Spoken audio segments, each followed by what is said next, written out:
So hey everybody, we are going to take a look at topic 2.5, which is the interaction between American Indians and European settlers for the most part in the 17th century, that is in the 1600s. So here we go. First and foremost, we need to keep track of the interaction between Europeans and American Indians as being a facet of the rivalry between European powers. So in turn, we're going to talk about the Spanish and the French and the Dutch, and obviously the British too. But this is an extension of the European competition in the New World, that mercantilism, money-making competition that's been developing throughout the 1600s and going into the 1700s. This is going to create both conflict between Europeans and American Indians, as well as some accommodation, some agreements with each other. And while that might, on the surface level, sound like a pretty good thing, it's going to be complicated, to say the least. Native American groups are going to try to establish alliances with Europeans, but those alliances are being established primarily because there are pre-existing tensions between between Native American groups. So what you have here is I think best way I know how to say it is like it's a complicated system where there is not only a competition between European groups that are settling in. There's also a competition between Native American groups that were already in these areas. And once this interaction starts to take place, it is, to say the least, it's kind of messy. For the Spanish, as the original Europeans to be involved in this type of area, we've talked about this some back in topic 1.4. And even though that was really focused in on the 16th century, most of the same kind of mentality will carry forward into the 17th century, into the 1600s. There's a big emphasis on mercantilism and religious conversion, so you could tie that back to two of the three G's, or maybe all three of the G's, if you can fit God, gold, and glory in there. So far as Spanish interaction with the native populations, there was enslavement that was being used with the encomienda system, as well as a promoted system of intermarriage to try to get a stable population, the caste system that so many of you all have written about in some of the SAQ practice that we've done over the first couple weeks of school. This is also going to lead to some alliances with different indigenous groups.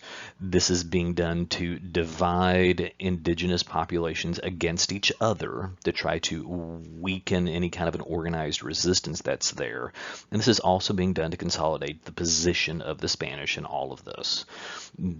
Similar to what was happening back in the days of Cortez with the conquest of the Aztec Empire, that same type of mentality is kind of running through areas of New Spain, which is really when we're talking about where our focus has been on the east coast of the United States, future United States. We're talking about Spanish Florida as being like a center point on this. When we take a look further up the coast, we need to look at what's going on with the French and the Dutch.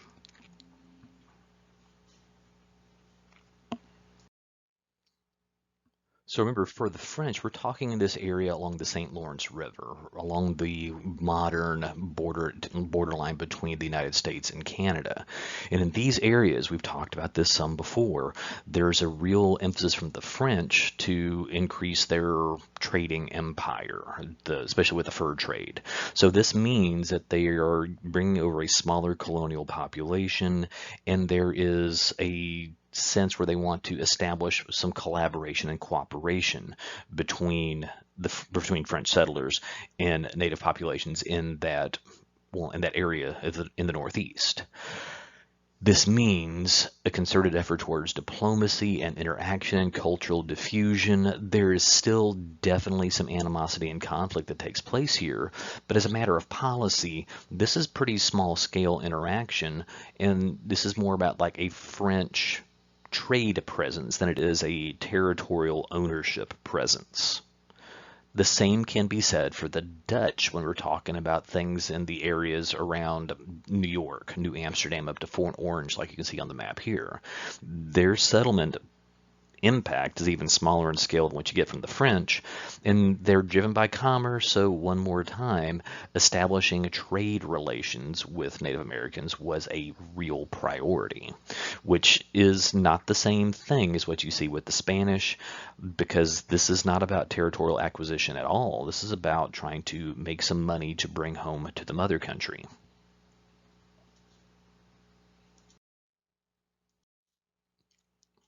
This is also going to contrast heavily with what the British policies are going to be.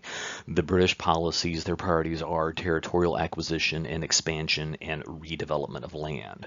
Remember that you have a lot of settlers coming over, whether it's the Puritans for religious freedom to escape religious persecution up in New England, or if it's all those landowners and future landowners in the form of indentured servants when you're talking further and further to the south. With all of this being motivated by territorial acquisition, this means the British are going to take a fairly unique Native American policy where it's not about intermarriage or cooperation at all. This is about exploitation or extermination. There is no desire to convert American Indians to Christianity like what you saw with the Spanish. This is about trying to move that population group out of the way, because it is the territory itself, the land itself, that is of the utmost importance to the British settlers in terms of establishing farmland for cash crops the further south you go, or up in the Northeast, trying to establish a city upon a hill that they can use as a model society for the rest of the world. This is going to lead to significant conflicts over land and resources and political boundaries. Textbook kind of talks about a few of these in turn, but here are like some of the highlights of this as we're talking about things strictly in the 1600s. In New England, there's the Pequot War in 1636.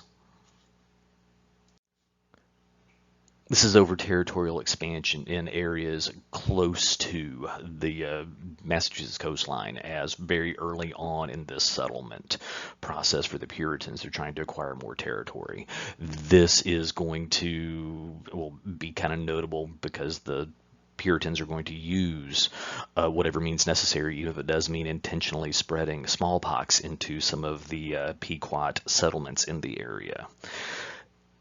From the 1630s up to about 1660, like during that English Civil War period, there is an ongoing set of conflicts between the Iroquois Confederacy and the Huron Confederacy. These are two separate Native American alliances that kind of stretches from the New York area into parts of New England.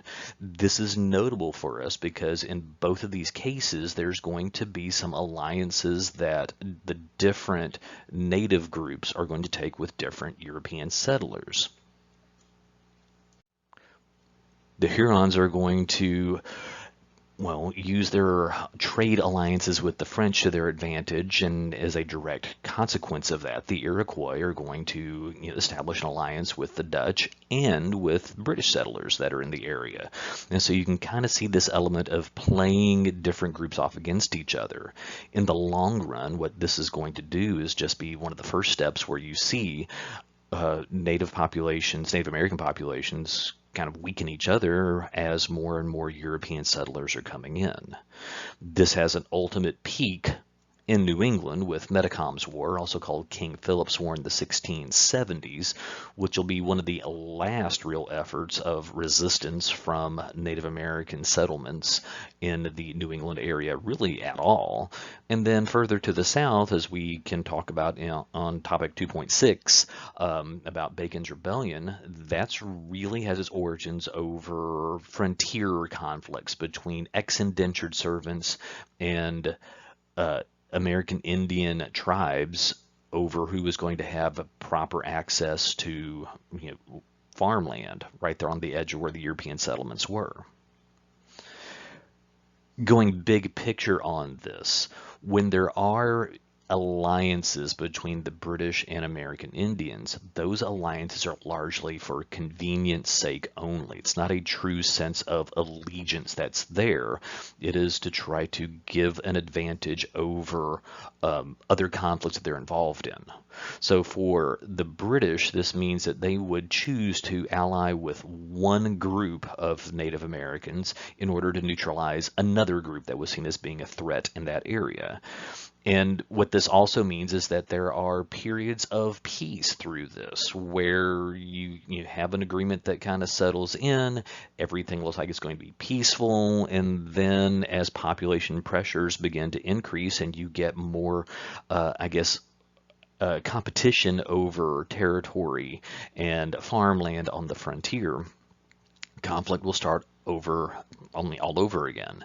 This is true in the 1600s. It's also true in the 1700s and the 1800s because this is a pattern that's going to repeat itself for generations throughout American history.